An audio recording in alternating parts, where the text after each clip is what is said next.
Qui était le premier sur Terre? C'était l'œuf ou la poule? Je pense que c'est l'œuf. Moi, non, est-ce que c'est la poule? Pour moi, c'est la poule. Il y a bien fallu qu'elle sorte de quelque part, la poule. Parce que la poule, elle prend des œufs. La poule, elle est bien née de quelque part, de l'œuf. Alors c'est quoi? C'est l'œuf ou la poule? L'œuf ou la poule?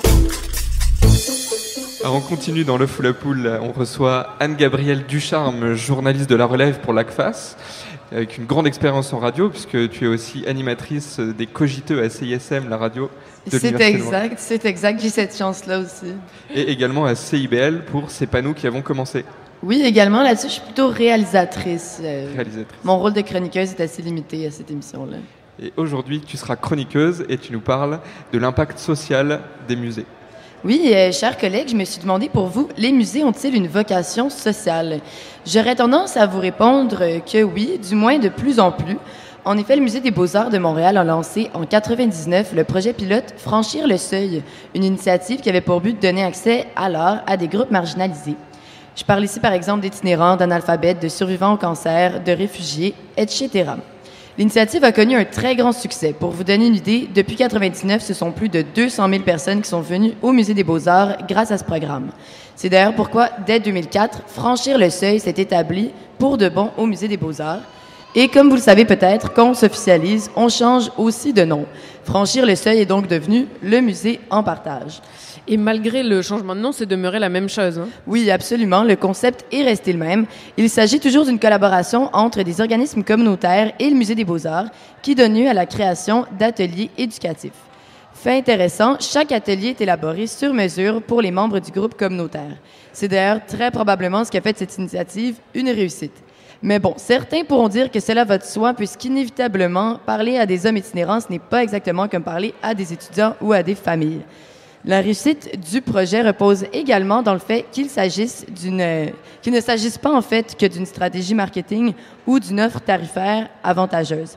Il a en effet été prouvé que de simplement donner une paire de billets à une clientèle non habituelle ne suffit pas. C'est pourquoi le Musée en partage propose plutôt d'éduquer le public culturellement exclu et de s'y adapter. Alors, est-ce que tu veux dire, qu'est-ce que tu veux dire lorsque tu parles de s'adapter aux participants? Qu'est-ce que ça signifie? Très bonne question. J'en ai discuté avec Isabelle Desmeules, qui est chercheuse en muséologie à l'Université du Québec en Outaouais. Puis, selon elle, cette adaptation repose surtout dans le ton utilisé pour parler aux visiteurs, donc par les guides. Il faudrait s'adresser à eux de façon moins magistrale et plus égalitaire. Par exemple, lorsque vous êtes au musée et que vous faites une visite guidée, normalement, un animateur vous donne des informations sur des œuvres et vous ne pouvez en fait poser vos questions qu'à la toute fin de son exposé. Mais pour ce qui est des ateliers qui se déroulent dans le cadre de musées en partage, le climat est plus égalitaire.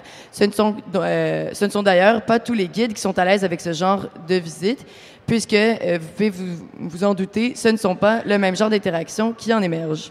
Mais alors du coup, comment on explique que les musées ont eu besoin de développer ce genre d'initiative pour attirer différents types de populations? Mais c'est une question qui demande de reculer un peu en arrière. Comme l'expliquait la muséologue Isabelle Desmeules, les musées ont toujours eu cette image de prestige et d'inaccessibilité, puisqu'à l'origine, ils proviennent des collections d'objets des princes et des familles royales. Pour y avoir accès, il fallait donc en faire la demande et débourser de l'argent. C'est ainsi concevable que pour ceux que l'on appelle le peuple, l'accès n'y était pas. Mais encore aujourd'hui, ce qui peut expliquer que l'on rattache les musées à une certaine élite et qu'une sélection des œuvres y est nécessairement faite. On dit officiellement que tout le monde est le bienvenu au musée et que c'est un lieu inclusif, mais ce n'est pas la même chose pour ce qui est des œuvres. Leur processus de sélection peut être très long et sélectif. Ce sont des comités d'experts qui se prononcent sur la pertinence de rajouter une pièce à leur collection ou pas. Et nécessairement, comme cette sélection est subjective, on peut comprendre que certains ne s'y retrouvent pas. Alors finalement, les musées, à quoi servent-ils? Eh bien, on oublie trop souvent que c'est un lieu de divertissement. Les études prouvent d'ailleurs que peu de visiteurs associent leur visite muséale à un loisir. On peut également avancer que les musées servent à s'instruire, évidemment, et j'irais jusqu'à dire qu'ils aident à relâcher les tensions. Il a été prouvé que l'art a des répercussions positives sur la santé mentale et physique. Le directeur du département de l'éducation du Musée des Beaux-Arts de Montréal suggère d'ailleurs que les médecins incitent leurs patients à aller au musée. Et dans le même sens, un étage complet du nouveau pavillon du musée de la rue Sherbrooke, le pavillon pour la paix Michael et Renata Hornstein, sera consacré aux personnes souffrant de maladies chroniques. Donc, comme quoi, manger un gros bol de brocoli et visiter la dernière expo du Musée des Beaux-Arts sur Pompéi, c'est le même combat. Merci Anne-Gabrielle Ducharme.